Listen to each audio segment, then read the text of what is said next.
Everybody will be starting in just a minute.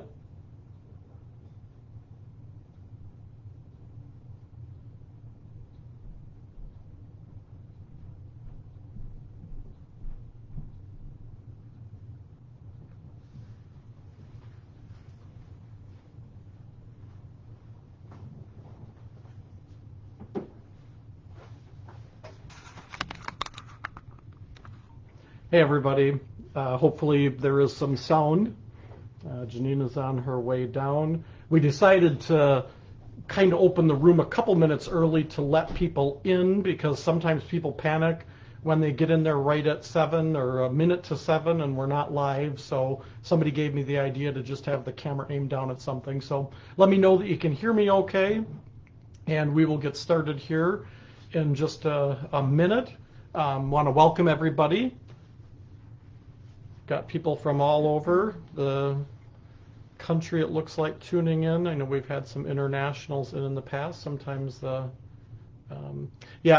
idea, Luann, with playing music. And I was going to play music, but Facebook will not play videos that have music in them that you don't have the rights to be able to publish. So I had thought of that too. And next week maybe I don't know, I'll have some noise in the background so that you guys know, yeah, some type of royalty-free music or something that we can legally play. But in the past, Facebook has nailed people for having music in there, and then they don't play the videos. So hopefully it looks like everybody can hear okay. We've got a good group coming in. Tonight we're going to be working on making clay owls, and we're going to be doing some clay puzzling techniques. If you cast molds, you can cast pieces and do the same technique with them, or you can throw vases, pots, different things on the wheel, or do coil techniques with this. I'm obviously going to show the clay puzzling molds because that's what I do. And normally I would be out teaching workshops and things, but because of COVID and everything that's happening in the country, pretty much all of those workshops have been canceled this year. So we decided to start doing these live events, and the way that we support this is selling products. So throughout the night tonight, we're going to have commercial breaks that I'll show you guys some of the materials that we're using. I posted the very first post on here is the website learnfiredarts.com, where you can go to purchase those items. And if you have questions, feel free to type them into the box there. You'll see that some people are already typing in mystery box. For those of you not familiar with the mystery box, we've got a flat rate shipping box here. And I don't tell you what's actually in there, but I give you a hint of what's in there. And tonight we've added a little bit of a twist to it, because the mystery box tonight is tools used for painting, but you have to make a choice. The mystery box is $50, includes shipping, comes in a medium flat rate box. And what you can do if you're interested in that box is just type in mystery box into the chat, and then my wife Janine will go through and she'll make little slips for everybody who's interested in that. And then later on tonight we will draw a name out of there, and whoever's name is drawn gets to purchase the mystery box tonight, and then we will open it. Now, if the person decides it's not something that they really want, they can choose not to, and then we'll just draw another name. So I don't want to stick anybody with anything they don't want, but the mystery box usually has over $100 in it. Tonight it's $109 value of the items that are in that box. And again, there's going to be a little twist where you have to make a choice. So we'll open that up later. So just type in, if you want the mystery box, just type in mystery box, and then Janine will make little slips for everybody, and we'll draw out a name, and we will do that later. So we will get started on this. I'm going to show you guys a little bit with these owls. These are ones that I built last night. The one that I had the camera aimed down to originally. This one is one that I had in bisque, and I'll show you the mold that is used for this. But this is actually a vase. And so a lot of the shapes, a lot of you have gotten from the other lives, you've gotten different vases and things, molds. And so you can use a lot of different shapes. I'm going to show you gourds tonight. And this one was done using, I call it the flower vase. And so this one was kind of different. I did this texture on here rather than like a fur. You can see I used leaves for the wings. I've got leaves on the top there. I use the stamp to create the textures around the eyes. Some of you got stamps in the past few weeks with the stamping lives that I did. I try to use different things in each one of these, and so the rubber leaf forms that a lot of you got are used on this as well. The other owl that's here, this is a really big one. Lift him up. This one was a little bit more traditional with the texture that I used on there, but I also used the hydrangea leaves from the medium leaf set for the wings on here. I used some of the smaller leaves up above his eyes there, the mum leaves and some of the dahlia leaves, and just did more traditional texture. But this too is a large vase. So look at the different shapes that you've got, and I'll show you different shapes as we get going tonight that can be used. So I'm going to flip the camera down here and we will get started. Do you have recommendations if someone has no sound? I mean, if everybody else can hear, it's not on our end. Yeah, if somebody, so Jan, you don't have sound, obvious things, and I don't want to insult or anything, but check the little speaker that's down on, it would be on the bottom right-hand corner, usually of your screen, if you're on a computer or a monitor, and there's a little speaker on there, and sometimes if you click on that, and just make sure that the volume is turned up, or just check the volume on your computer or on your phone. If you're doing this on your phone or a tablet, check the volume and turn the volume up on there and see. I want to say I've even heard people say they go out and then come back in. Yeah, and you could do that, is just close out Facebook and come back in and join us. You're not going to miss a whole lot probably in these first couple minutes if any of your volume buttons or something don't. Yeah, and the nice thing too, you guys, is this is recorded. And Facebook actually has the option. I've had some people who are deaf ask if we would do captions, and it's kind of funny because Janine actually is a sign language interpreter. She hasn't done that in a while, but she did that for many years, and I kind of joked with her that she would have to be that little round object down in the bottom, doing the sign language as I'm doing this, and keep track of the mystery box and keep track of, all the comments and stuff. And she wasn't too crazy about that. But what Facebook does is there's a setting on here that it will do captions. So it doesn't do it instantly, but when you view this video later, there are captions showing on it. So I thought that was pretty cool, and they're actually pretty accurate. I watched a couple of the videos, and I was surprised at how accurate they were with that. So it's only later after it's recorded? Yeah, okay. But I did I was just thinking if Jan couldn't hear, she could watch the... Yeah, and I don't know if it's like at the end of the video that Facebook has some way of adding the captions to it, but I did a promo for this earlier today, and then I saw it a half hour later, and I watched the video, and the captions were already there. So it seems like it's once the video is done that happens. So tonight, any of the specials that I've got, and I kind of joke that they're commercial interruptions, what there will be is there will be an item number on there. So if you mark down that item number, if it's something that you think you want to purchase, you can mark that item number down, and then on my website, learnfiredarts.com, it has a section that is all of the live event items, and so they're numbered, and so you can easily find them by number. Otherwise, there is the actual item number. And this is the first item that we're going to be working with, is the smaller vase that we're going to build our owl with this evening. So this is item number 14. It's a small clay puzzling vase. It's normally $24.95, and we've got it on special. And these specials go for a week. They'll go through next Tuesday, actually, so not a full week. They'll go through Tuesday, possibly into Wednesday if I don't get them changed out on Tuesday night. So you can get those specials up through about a week after the live.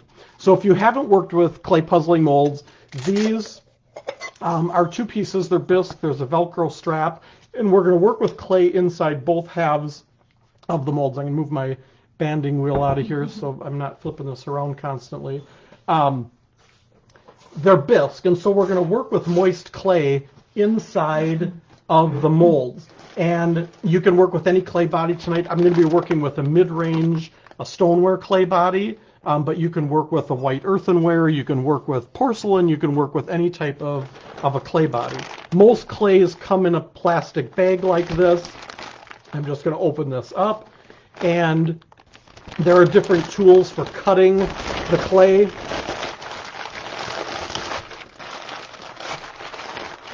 This one last night I was working with this block, and obviously I was just using my fingers pulling the clay off. But to cut the clay, and a lot of you are waiting for these, and these are in transit to us. We've had some trouble getting these clay cutters, and we had these clay cutters for about a year and hardly sold any of them. And then in that first live, I showed this clay cutter, and everybody went crazy for this clay cutter. So this is item number 3. It's $15.95 on the website, and it is adjustable. So this bar on here slides up and down to determine how thick you want your piece of clay to be cut. So because I'm going to be pressing this clay inside the mold, I want this to be, on a small mold like this, I'm going to go probably just under a ½ an inch. And I'm actually going to go a little bit thicker to start, just to smooth out the top of this clay. And I just pull it through.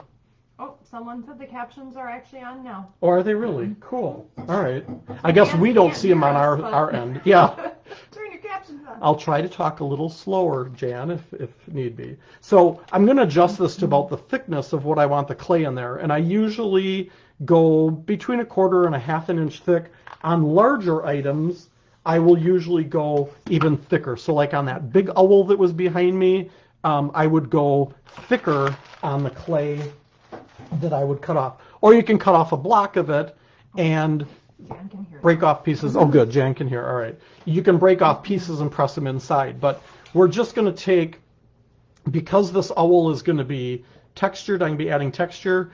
I don't care if I have the puzzling in the mold. And the puzzling comes from where all the little pieces of clay meet up. You get lines where they touch each other. And that's where the term puzzling came from. So I'm going to tear off kind of some large pieces because I want to fill in the entire inside. Oops, get into the camera here. The entire inside of this mold. Make sure there we go. All right. There we go. I'm going to turn this up a little bit more so you can see better. So I want to fill this all in. If the clay goes above the edge of the mold, I'm just going to tear off that excess clay, and then I can use that to fill in other areas. You want to keep the clay fairly uniform. If you get areas that are too thick, where other areas are real thin, you can have some issues with the clay cracking, because as the clay dries, it will dry quicker in areas that are thin, and it will not dry as quickly in areas that are thicker. And usually as the clay dries, it shrinks. So if that clay shrinks in some areas and it doesn't in others, that's where you're going to have some issues with cracking. I'm not too worried at this point about this being filled in perfectly. I'm just worrying, or I'm just concentrating on getting clay covering the entire inside of this mold. So we're going to just quickly do this. Now, on some molds, the top of the mold, when we put it together, that opening might get a little narrow if your clay is real thick. So if you run into a problem where you don't think you're going to be able to get inside that mold with a press tool or with your hand to press the seams together, you can just avoid this area. And I'll show you in a couple minutes when I put this together, it'll give you a better idea of what I'm talking about with that, because I chose this mold because this one can get to be a little challenging to get inside if you have a lot of clay up in that top area of the mold. But it's very easy solution to that to get that to work. So once I get the inside of the mold filled with clay, I want to go and I want to squish the clay together everywhere that those pieces meet up. Because if I don't do that, the pieces of clay won't be attached real well, and when I go to take it out of the mold, there's a good chance that the piece would just fall apart. So on a solid technique like this, I'm trying to get rid of all of those lines where all of those pieces of clay met up. And then I'm also pressing because I don't want, or I don't need, a lot of texture on the outside of the mold. You can also use a washcloth or a towel to press the clay. I know sometimes in workshops I get people who their hands get very dry from clay and they want to touch it the least amount as they can. Once I've got both halves filled in, I want to remove any clay that comes up over that edge. And sometimes it may not look like there's clay coming over the edge. Obviously, I can see some areas on here where I do have clay on there, but I usually take a ribbon tool that comes in a basic pottery tool set, and I will run that along the edge of the mold just to make sure that there isn't clay sticking up above, because it can be deceiving. Sometimes it doesn't look like there is, but there actually is. And I'm going to do that to both halves.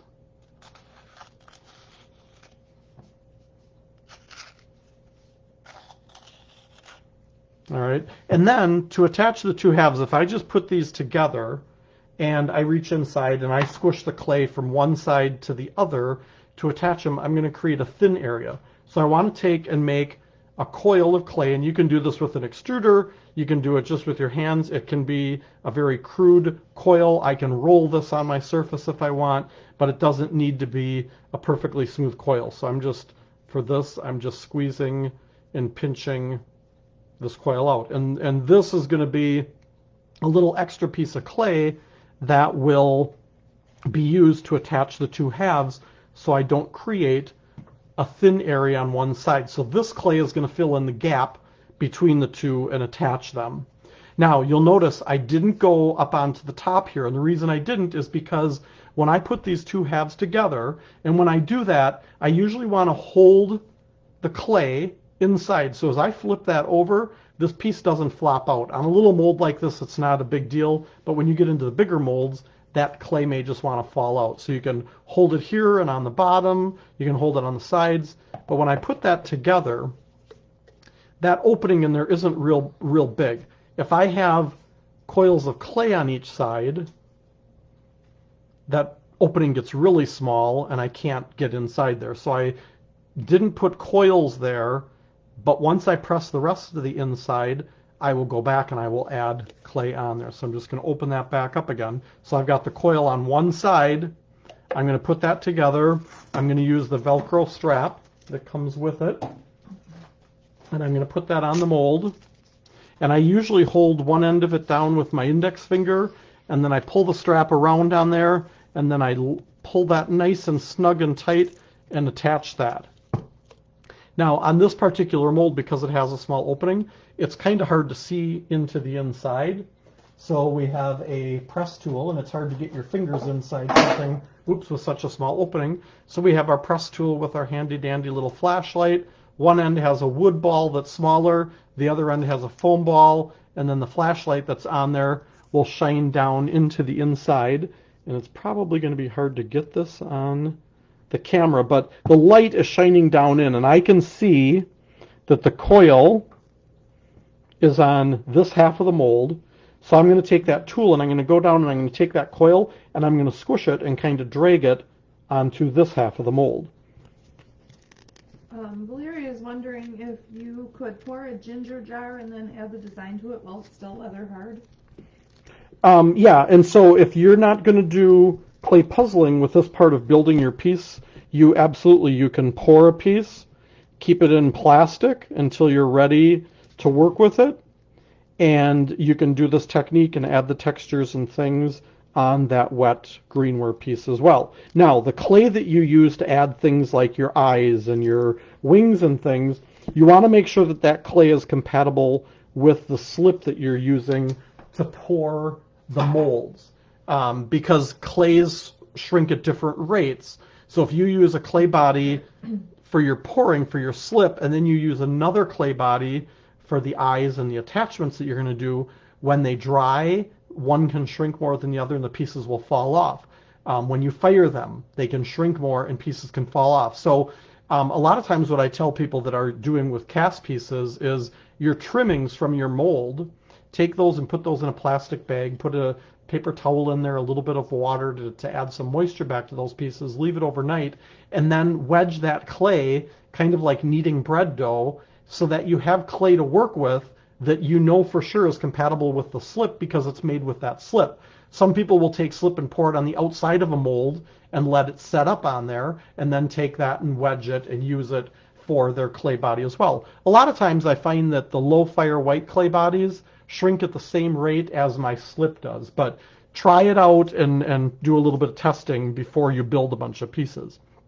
All right, so I've got those seams, that clay coil pressed on the inside. Now on the top here, I'm going to take a little bit of that coil and add that on this side, and because I can just reach this with my finger, I'm going to do that just with my finger on the top here and press it. And what I look for on the inside of the mold is for those coils that I can't see the edges of them, and it's really hard to show on the camera here, but I can shine that light down in there and I can see that. Once I've got that done, I can open that mold up. I can pull one side off. You can see the lines where the pieces of clay meet up. I purposely did this side with more chunks, and the other side then I just roll this over in my hand, I give it a wiggle and pull it out. So you can see the difference between using a slab of clay on this side versus smaller pieces. Not a big deal over here, because I can take, if I've got big gaps and openings, I can take a little bit of that clay and I can just kind of squish that in and fill those in. I'm not worried about this being perfectly smooth.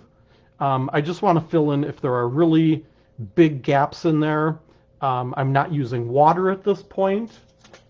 I will then take a flexible metal rib that comes in a basic tool set, and I will run that along the seam line to take off any excess clay that's there, and I can fill in any gaps that are there as well. Now sometimes people freak out because they see that line and they think the piece is split, and it's not. And that's why it's so important on the inside to make sure that those coils are attaching both halves really well, because that will hold it together.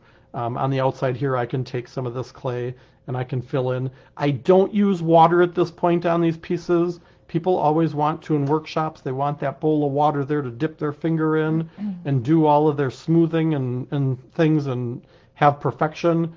You don't need perfection on here, and I avoid that water because so many times people are dipping their finger in the water and they're smoothing, and then their piece is sitting in a puddle of water because wet clay doesn't absorb the moisture like dry clay. So this is really, this looks kind of rough on this side, but it's fine because we're going to be doing a lot of different things on there. I'm going to work on the smooth side, is going to be the belly of my owl.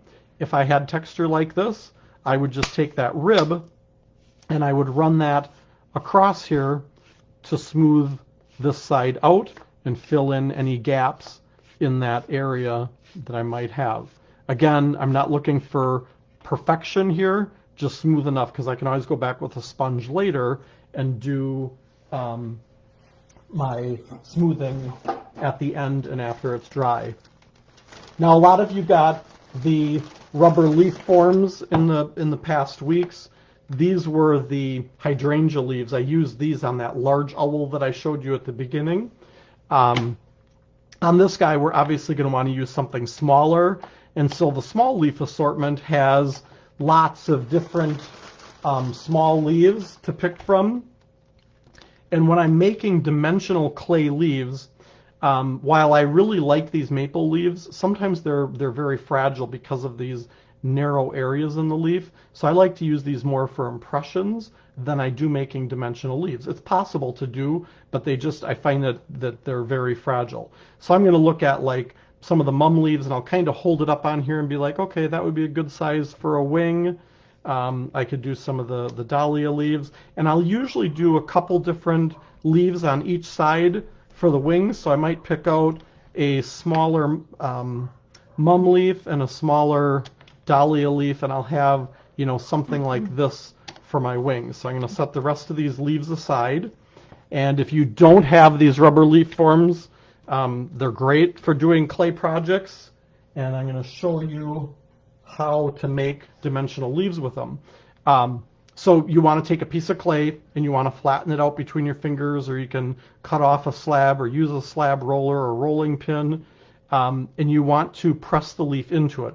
A lot of times people want to roll out a slab of clay and then they want to take a needle tool and they want to cut around the leaf. That takes time, and sharp tools with some people are not a good idea in workshops. So I just take and I press the leaf into the clay, and that clay is about, it's under a half an inch, between a quarter and a half an inch thick. A lot of times people want to make this clay really super thin, and when they peel that clay, they try to peel the clay off of the rubber leaf form, their leaf just rips and tears. It's not about making your leaf super thin. I'm going to show you in a minute for those of you who haven't done this. I just tear off most of that excess clay around the edges. Now I've got a really thick, clunky edge to my leaf. I'm going to take my thumb and I'm going to pinch downward on the edge of this and kind of taper that leaf. And I'm going to do that all the way around, leaving the base of it thicker. So I taper just by pinching down on that clay with my thumb so that I have a thinner edge on the leaf, but the middle is solid. And I do that for a couple reasons, so that the clay will peel away, and I also do it so that the piece is more durable. If you make these leaves too thin, they're going to break really easy on pieces when people touch them. If there's areas on the edge of the leaf where I've got a little bit of clay there, I can just run my finger up in those joints, or I can use a tool or something to do that. And then I leave the base thick because I'm going to peel the leaf and the clay away. If I make it too thin on the base, I'll have a hard time peeling that away. So I just take and peel those two apart, and I've got nice texture in my leaf. Now, wherever I want to put that wing, you would normally, when you take two pieces of clay and you add them together, you would do scoring on the backside, you would add slip, and then you would attach the piece. Because I'm going to take these leaves and I'm going to attach it where I want it on the side here, and I'm actually going to take and I'm going to drag my thumb, and I'm mashing that clay of just the base of that leaf into basically the belly of the owl. So I've got my leaf on there. Now, if you didn't want to use leaves for this, you could just take a piece of clay and form the shape of your wing, however big you want it to be, and use that instead of a leaf form. Now for my next leaf, I'm going to do the same thing. I'm going to flatten out the clay. I'm going to press my leaf into the clay, and I'm going to pull away the extra, flip it over, bevel the edge, leaving it a little thick at the base, and then peel it away. And I've got my other clay leaf. So that leaf I'm going to take, and I'm going to have that slightly overlapping the other wing, and I'm going to do the same thing and mash that into the belly area. Now, on the back side of those leaves, you can take a wooden tool from a basic pottery set, any of the tools with kind of a sharper tip or a point on them, and you can actually go on the back side, and I'm going to see if I can get this in the camera, get the light just right here. I'm going to go in, and I'm going to kind of slice into the leaf a little bit, and I'm going to press that and mash it into the body. And I'm going to bend this back so you can kind of see what I did. So I basically went into the leaf, took a little bit of that clay, and squished it into the body. And that kind of attaches it on the back side. I could take a coil of clay and slip and put that in there and attach it, but I find just taking the tool back there gives a little bit of extra support on that wing. The little leaf on here I'm not too worried about because that leaf isn't too heavy. But when you get into the bigger leaves on the bigger owls, you really want to have that little bit of extra support in there to hold those heavy leaves on the side. Question about the leaves. Could you sandwich two leaf forms together to get texture on both sides? Absolutely, yep. And if I had, then I probably have another one of that mum leaf here, so I can take and I can pull away my excess clay around here.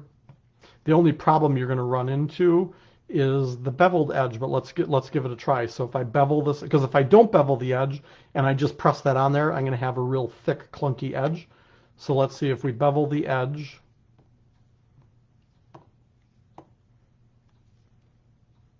Take out my tight little areas in there, and then I put the leaf on top. Now, because this is the leaf is the opposite, so if I wanted, I'd have to put it on the same way that the texture is. When I lay this on top of here, it's not going to match up exact, but I'm sure I can get some pretty decent texture in here if I wanted to. Peel that leaf away. Yeah, I got a little bit of an area here without a lot of texture in the base. So I've got the texture in there, and I can peel it away. I've got texture on the other side as well. So yeah, you can do it. It's probably not going to be perfect. I'm going to add the wing on the other side, the lower mum leaf. I'm going to mash that in. I'm going to make another one of the small dahlia leaf.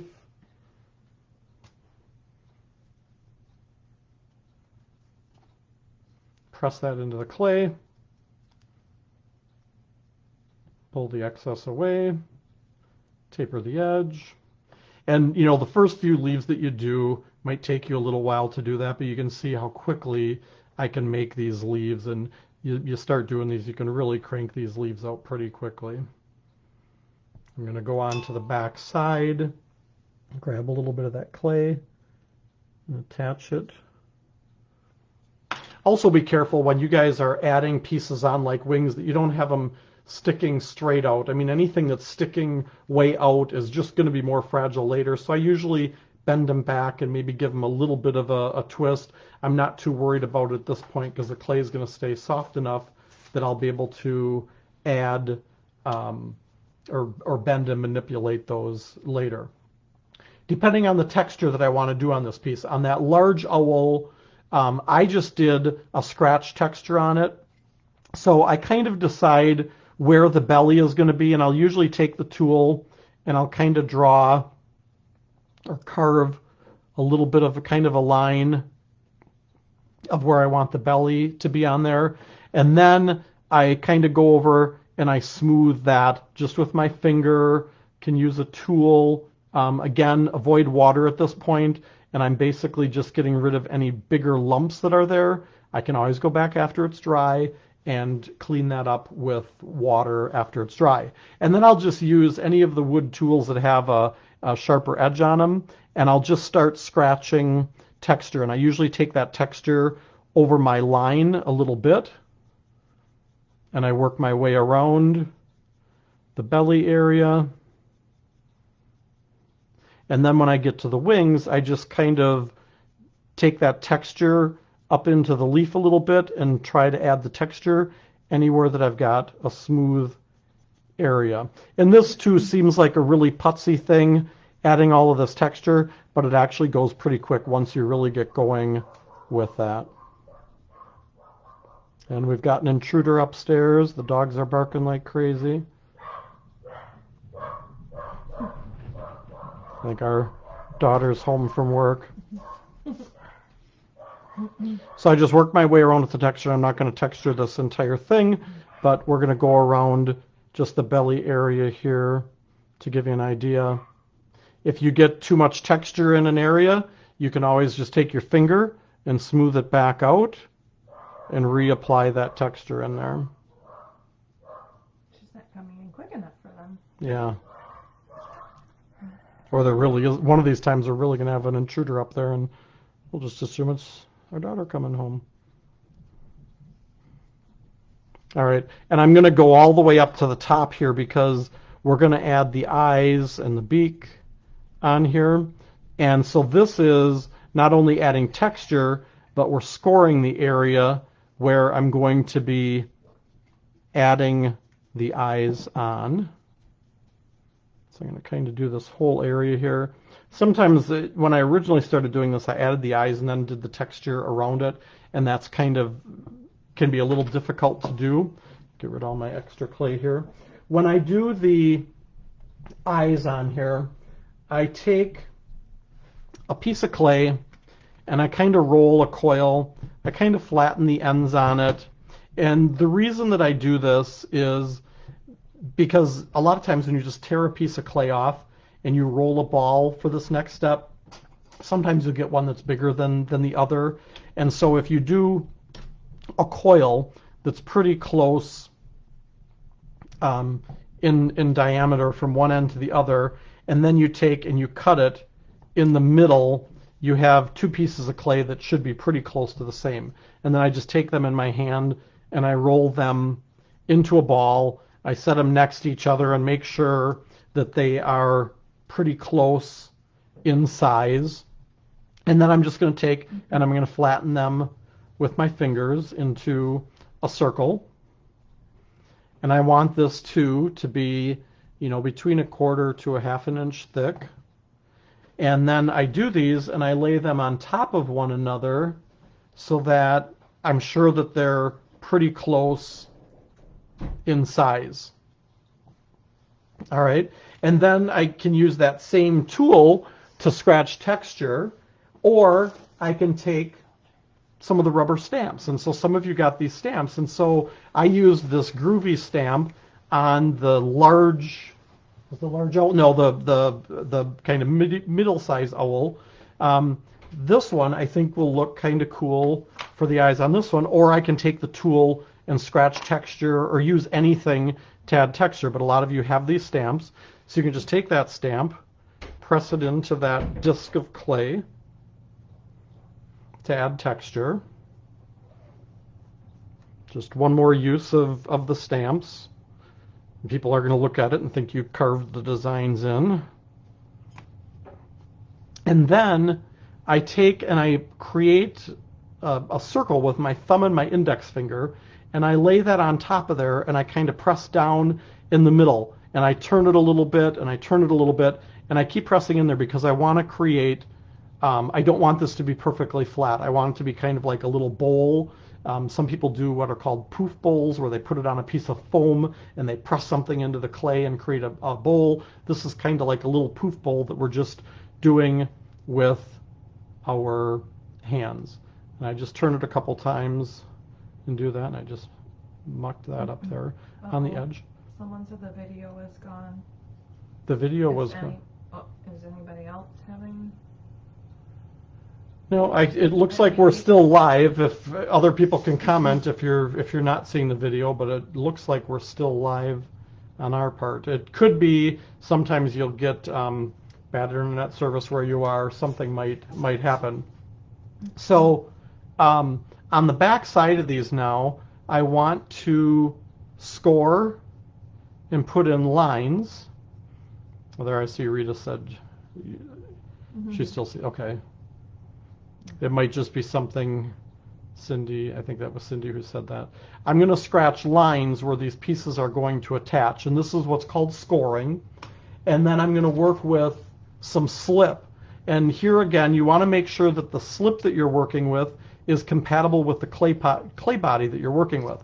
So I just let some pieces of the stoneware clay dry up overnight, and then I put them in water and I mix it up to make a slip slurry. If you've ever tried taking a wet piece of clay, putting it in water and mixing it, it does not mix very well. But if you let it dry out and add it to the water, it will work much, much better.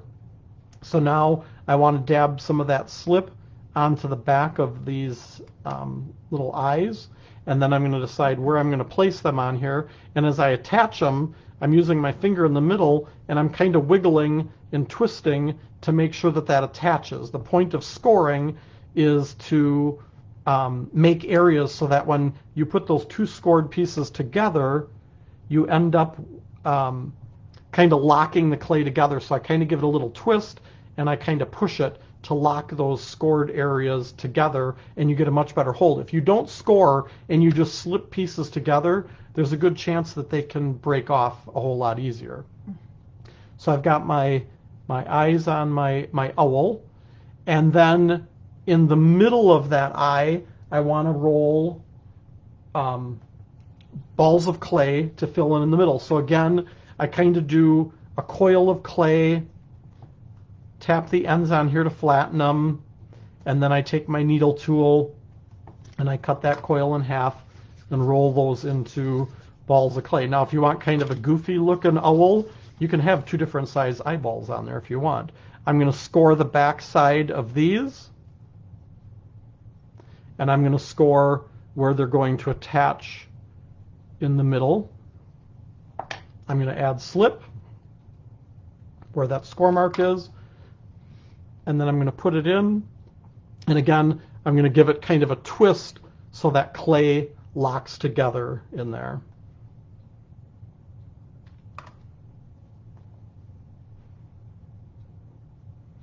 And a way to kind of tell, if you take and you kind of wiggle those pieces, and if they pop off really super easy, you need to put some more slip in there and really kind of twist them as you attach them. Now to make the beak, I'm just going to take a little piece of clay and I'm just going to kind of pinch this and bring one end to a point and kind of bring the other end to a point and leave it a little bit thicker in the middle. And I usually just use my fingers and my thumb to kind of smooth this and get it to the shape that I want. And I'll hold that up there and see if it's about the right size, and that looks like a good size. Again, I will score the back side of this. The area that I'm attaching it has the texture, so I don't need to score that. I can dab some slip on, put this on, and kind of give it a wiggle to pinch it into place. And I've got my beak, I've got my wings. Now I can decide on some of these. I have leaves coming up in here, or I can do some coils of clay. So I'm just going to take, and I could roll these out by hand if I wanted, or I can use the extruder. I'm going to take the smaller circle attachment. If you haven't worked with a clay extruder gun, I'm going to flip this camera up to show this a little bit better. There's a trigger on here that needs to be pushed in. This plunger needs to be pulled back because the inside, that plunger is at the end. You want to pull this back. Now, I don't need to pull it all the way back because I don't need a lot of coils. And I'm just going to drop a little piece of clay in the end. I've got my die in the end. I'm going to screw that on. And then I'm going to squeeze this trigger. If you have a hard time squeezing that trigger, getting a grip on there, try turning it upside down, because if you can get your hand wrapped around it, it might work a little bit better. If you really struggle with it, put it down on a surface and then put your hand on the trigger and press down like this to get your coil of clay coming out. So I'm just going to do a little coil here, and I can break those off. And I'm going to do 3 of them here. And then on one end of each of the coils, I'm just going to kind of roll it between my index finger and my thumb to bring it to a point. I'll do that with each one of those. Yes, Steve. Sabrina said yes, there is mystery boxes. So, or mystery box. I wrote your name down. Yep. Now on those little coils, you can try scoring, but I'm actually going to take and I'm going to put all 3 of these together. You can attach them individually, or I like to take them and pinch them together at the base. And then I can score the back side where it's going to attach behind the eye. Again, there's texture behind the eye already. I'm going to add a little bit of slip, and I'm going to tuck this back in between the eyes on there. Now I can take the handle of my needle tool, or I can take a wooden tool, and I can kind of go down in between those eyes, and I can press that and attach that a little bit better inside. And then I can take these and kind of fan them out or curl them a little bit, do whatever I want with those. All right. If I wanted, I could add leaves up in there like I did on some of the bigger owls. And then I'm just going to go back and I'm going to continue to add my texture all over the body. And a lot of times, because I'm doing this on camera and I'm holding it up on its side, most of the time, that's why I had my low banding wheel out here, I will put it on the wheel, and then I can actually go from the bottom, and I'll turn this a little bit on its side. I'll go from the bottom and I'll scratch my textures coming up on the back side. And as I come around here, I will kind of round this little by little so that this texture starts going downward and matches up, and I don't have random texture running into each other. And I'll just continue to add my textures. Now I'm going to show you in a minute some different things that you can do for texture on here, but we're going to take a quick commercial break, and I'm going to show you some things. So We use the rubber leaf forms, and the rubber leaf forms, you saw all those leaves that I have out here. Item number 7 on the website, the LA 100 is a small assortment. They're on sale for $75. A lot of you already got these in some of the past lives when we did the trees and the gnomes. This assortment hasn't changed, but for those of you who don't have it, there is the full assortment. Or you can buy the leaves individually. You'll see on the website too that you can get like the traditional leaf, you can get the oak leaves, and there's usually like 4 leaves or 3 leaves in a set. But if you want that whole assortment of all of them, it's $75. The individual packs are, I believe, like $12.95 for a set. If you need the clay puzzling press tool, we have those as well. They come with or without the lights. We've got the one with the light is item number 19, and those are on special for $10. And that does have the flashlight on there to shine inside the molds. That's item number 19. So when you go on the website, just look for item number 19. It'll be right on that page of the Facebook Live events. If you're looking for an extruder, and my label for this has disappeared. Well, here, I'll show you the medium leaf assortment. We have more of these coming in. I'm out of a lot of the leaves right now. But the medium leaf assortment that I used on that real large owl is item number 6. And that comes with a whole bunch of different leaves, from oak leaves to rhubarb leaves to grape leaves to the hydrangeas that I use, cabbage leaf, and there are several others in that assortment that you'll see on the website. That's item number 6.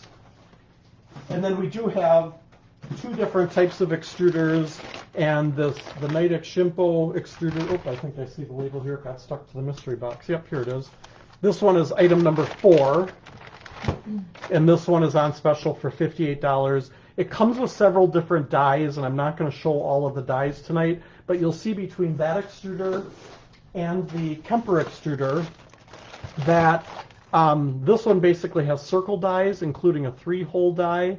This one has different ones like rectangles and the spaghetti die.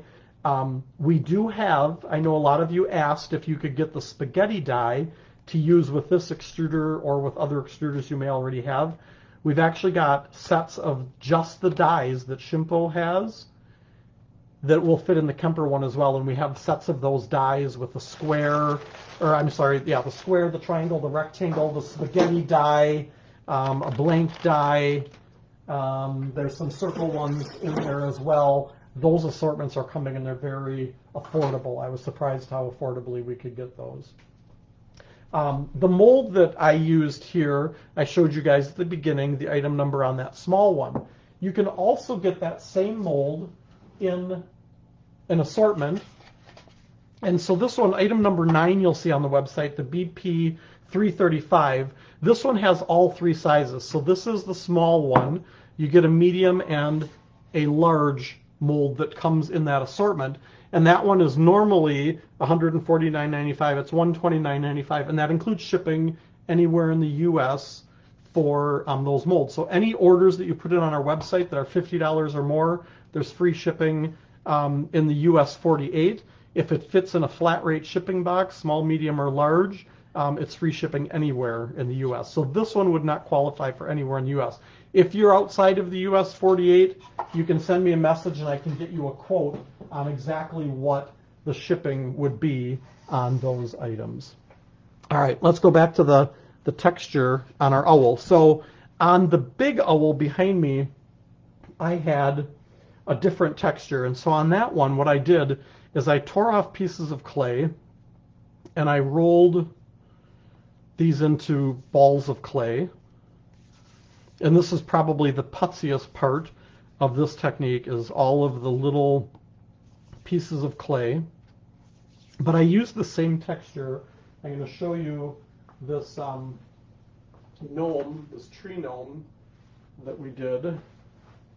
Put the camera up here and show you both of these. So this guy was done doing the same technique, using the balls of clay to create this. And I'm going to do some plain trees like this because I think they'll be kind of cool with this texture on. On this one, I started at the bottom, putting the balls of clay on, and I'll show you in a minute how we do that. And then I worked up to where the beard is. I let the beard overlap them, and then I finished all of that, and then I worked my way up to the top of the tree, doing the balls of clay, pressing them on there.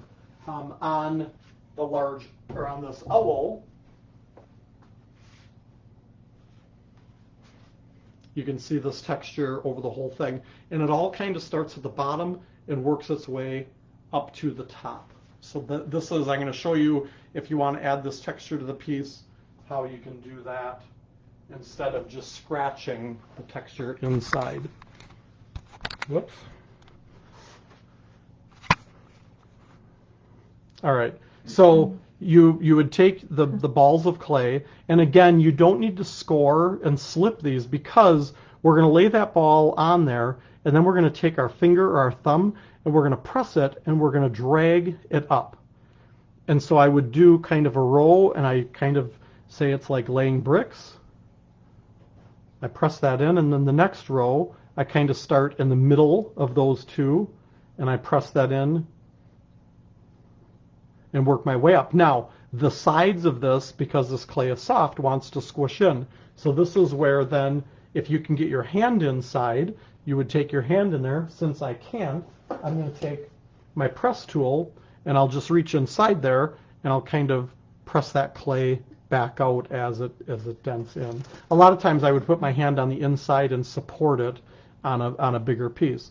So I would just continue to work my way up on this piece, taking those balls of clay and squishing them in, working my way all the way to the top and working my way around on there. So that's how you add texture like that. Very, very easy to do. And that's basically all that you need to do to build your owl. So decide on your texture that you want to do, whether you want a scratch texture, if you want to take, tools. A lot of times I tell people, take a piece of clay and take the different tools that come in a set and just play around with the different ends and press it into the clay and drag it on the clay and pull it and use the side and tap it into the clay and just look at all the different cool textures that you can get pressing those tools into the clay. So you'll find lots of different options for adding texture onto your owls. There's a question, if you could buy one set of the vases, what would you say is the most versatile where you could use it for several items? Sabrina's trying to make a choice. That's a really good question. So the first assortment that I showed you, in a couple weeks, we're going to be doing fish. And this assortment right here, this BP 335, this one is going to work for owls, it's going to work for vases, it's going to work for fish. So when we do the fish, we're going to start out with a solid vase, and then we're going to lay it on its side, and the top of the vase is going to be the mouth of the fish, and we're going to manipulate and do some cool stuff with that. So this assortment I showed first, because this one is going to be really versatile and give you the different sizes. There is, if you don't want your owls to be as tall or your fish to be as long, the next assortment that I would show, and that is one of my favorites, is the BP 312. And this one is item number 10 on the website. And this one has 3 different sizes. This is, I'm going to flip the camera up, this is the largest of the vases in that assortment. This is a nice size mold. And then there are 2 sizes smaller than this that come in it. So you get 3 total. And this one too works great for the fish, because you can turn it on its side, and we have the tail coming out on here. It gives us a nice big mouth, and we squish it in, and we add eyes and things on there and fins. So this one, item number 10, this is probably my second favorite for a set of molds. This one too is $129.95, regularly $149.95. Again, free shipping on that one in the US. Now, if you're looking for just some individual molds and you don't want to buy a set, this one was used to create this guy. And I really like this one. It's kind of a ball shape, and this one is a great vase. It's great for doing owls. It's also awesome for doing fish, and it gives you a nice shape, a nice small opening on the top. This one is BP 337. It's an item number 13, and this one normally is $39.95, and we've got them on special for $34.95. You get up to $50 on your order. There's free shipping. There's another assortment here, and this one is good too for doing fish and for doing owls. I'm taking the Velcro off this one. I just want to explain the difference with this mold. This is set number 2. This is the BP 347. It's a set of 3 for $79.95. They're not as large, normally $99.95. But the difference with this mold is you'll notice this mold comes apart this way, where the other ones come apart this way. And so when you do your puzzling with molds that pull apart, this is like nesting dolls in here, when you do your puzzling on both halves, I always recommend the coil of clay, put it on the top part of the mold, because then when you go to press that coil, all you have to do is reach inside and push it down. Otherwise, if you put it on the bottom, you have to reach in, go below that coil, and pull it up on there. So if you do it on the top half of the mold, your added coil, then when you reach inside, it's really easy to just push that coil of clay down with the tool or with your hand. Now this one you can get your hand inside. But with this set, you get this size, you get 2 smaller sizes that nest inside, and so you get this size, and then you get this next smaller size on the inside. You can also purchase just this medium-sized one, and all of these are available separately. I just picked some of these to run specials on. This one, item number 15, this is BP 360. This one is a 6-inch. Normally $29.95 for $24.95, and this is a good vase, good owl, good fish. They're all really good for those techniques, and I purposely kind of picked some of those because I knew we were going to be doing fish in a few weeks.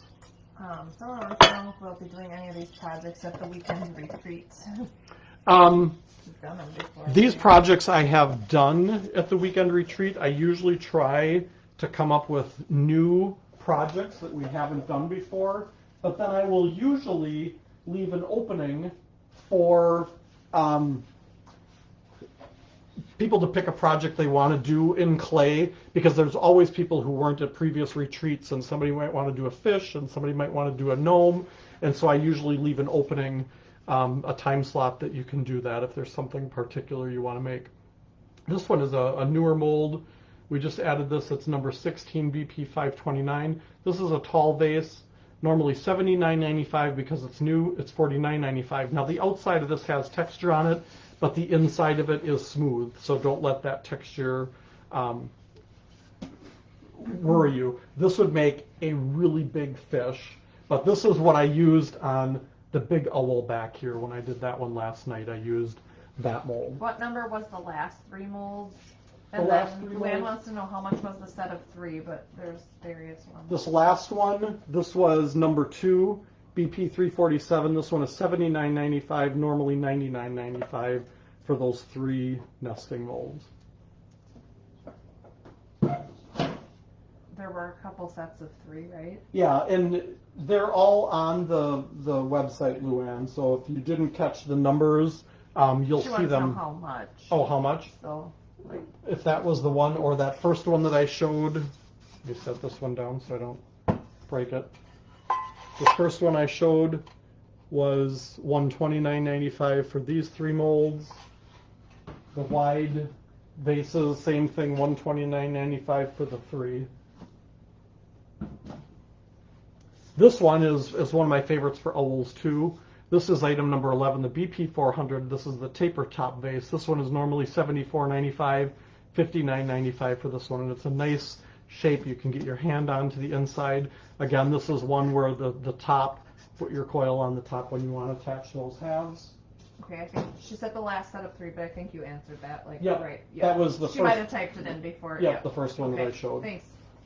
All right, these are also new, and I really thought these would be kind of cool for the owls, and I'm just going to hold up a stamp on here, like for the eyes on here on this one. I think this would be cool. You could have a nice big belly on there. You could have wings coming off of the side.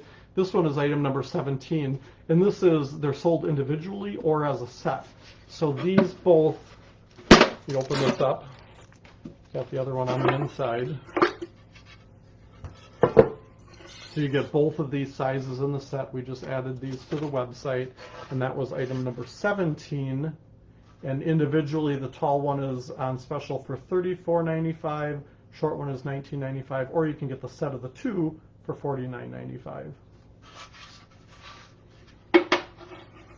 And then I do have one here that I used for this taller owl. This is the flower vase. And I've got two different options with this. I'm going to show you the new ones. It's item number 18, BP381. This is the tall flower vase.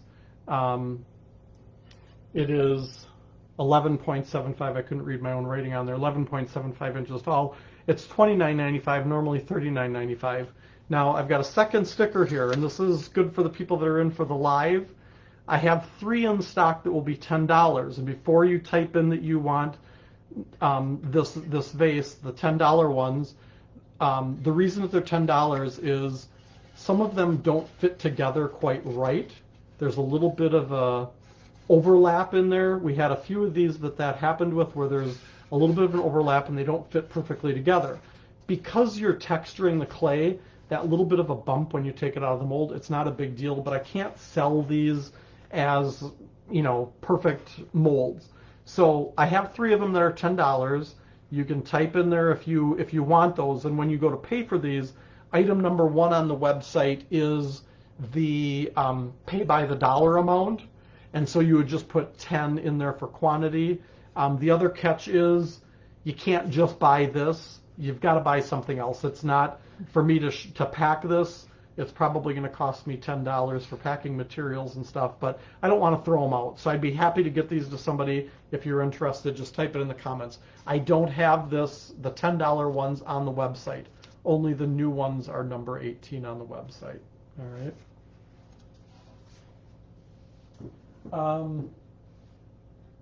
And then I think this one I didn't show. This was item number 12. This is BP 387, and it is $39.95, normally $44.95. And this one is a nice one too. You can usually get your hand inside. Gets a little shorter or narrower on the bottom, a little bit wider on the top, but it's not too thick of a vase. It's kind of a flattened vase too. So that's item number 12. So Renee, Amy, and Nell, I'm assuming with what you typed in that you want that $10 vase. If you could just, I don't know, confirm. Yeah. First, the 4, is that the $sign key? Maybe. I'll bet yeah, that's okay.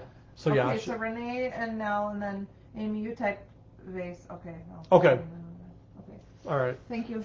And then the last mold that I'm going to show you guys, and I tried to post the pictures of the owls on the ones that I used in the promo, the one that had the leaves as the wings and had the little leaves kind of coming up on the top, was actually the gourd mold. And so the gourds are available individually, or you can buy the set of 3. And this is the larger of the 3. There's one that's a little bit smaller and one that comes to more of a point. These are $75 for the set. They're normally $89.95, and that's item number 20. And these you'll see on the website. I did the chunky technique that I showed a few weeks ago, how that was done. These are great for gourds. They're great for bird houses, but they also work great for the owls too, because they're not a vase. The top is closed on these. I even did some kind of goofy birds with these at one point where I put a hole in the top of it, and then I put like those colorful craft feathers coming out of the top to make it just kind of a silly looking bird. So there's lots of different options that you can do with those things. You'll also see on the website that the stamps that were used the last couple weeks, I left those up there for another week. Those are still on special if you didn't get those. If you didn't make it to the turtle live last week, this was the little turtle that we made last week using the stamps to add the textures. These little turtles were the finished samples.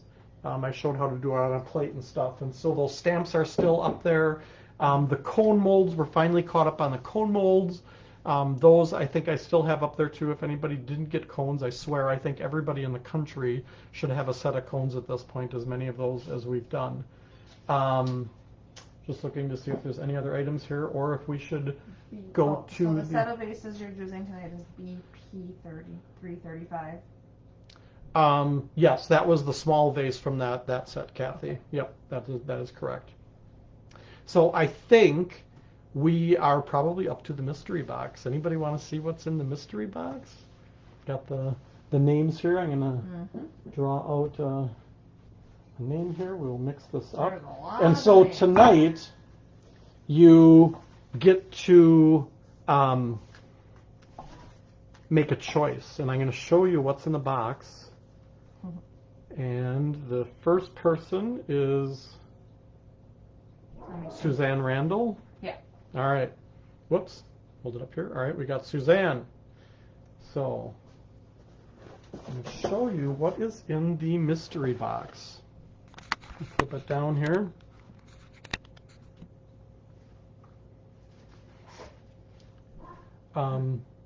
Okay, the laptop is kind of freaking out. It might have gotten moved. No, it's the screen is. All right, so I'm gonna do this. Our screen on here is my laptop it kind of acts funny. So hopefully you guys can see this because I can't see anymore what is going on.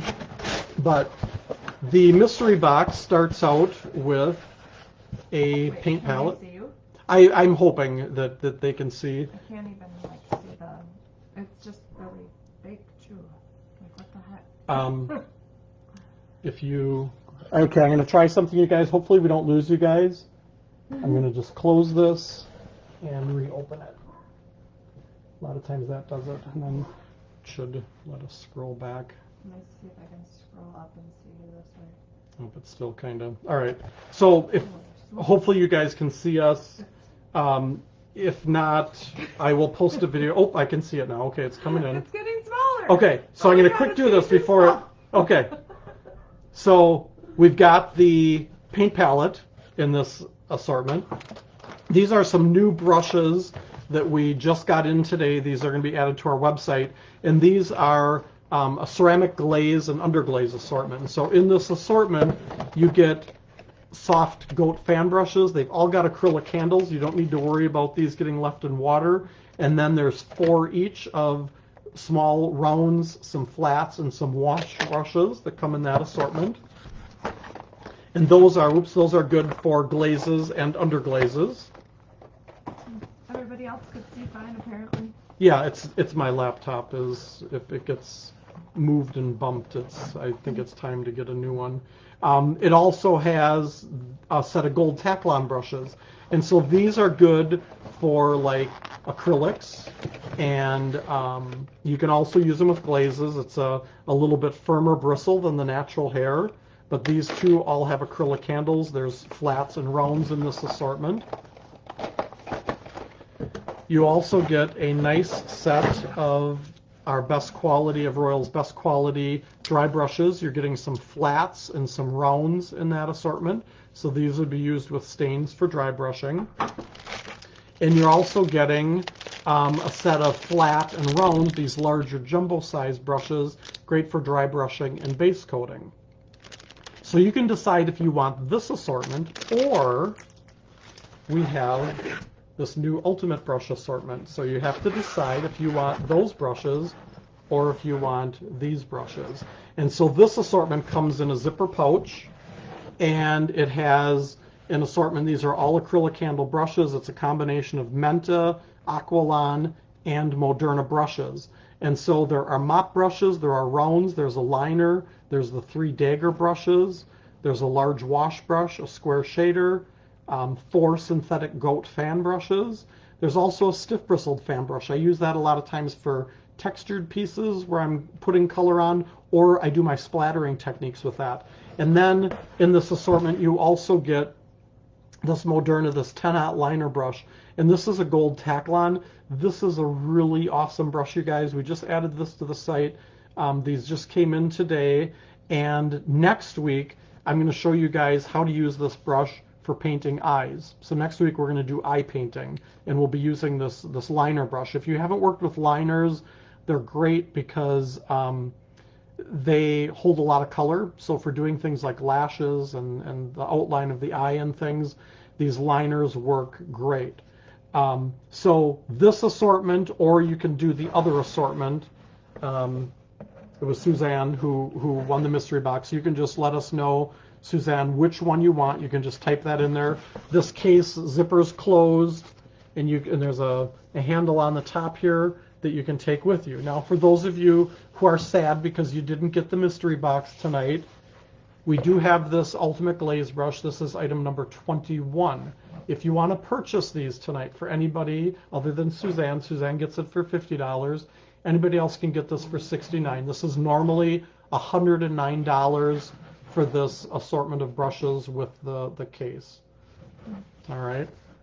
There's a question about the stamps. Are they still on sale? I know you said Yep. they're still on there. Yep, the stamps are still on sale. What I'm going to try to do is I'm going to try to leave everything from the previous week up for the next week, and then we'll take them down. I just don't want to get too many items in there that it gets overwhelming when people are looking. But I know some people didn't watch the video right away, so we're leaving those up for an extra week. And the molds are in there for the turtles as well. So has Suzanne commented yet which one she wants? Mm-mm. All right.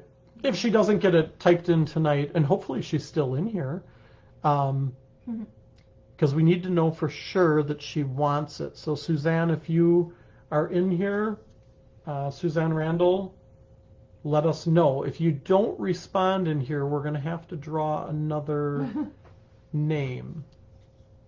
And what I was going to do is if Suzanne said she wanted one or the other, I was going to, there she is, okay. Set, but Okay. I love them all. All right. So what I'm going to do is the other brushes, all of these other brushes, I'm going to draw another name, and if that person wants all of these, the dry brushes and the paint palette, those could go to Becky Anderson in Michigan. If you're still in here, Becky, let us know if you want that other set of brushes. If you don't, I can draw another name.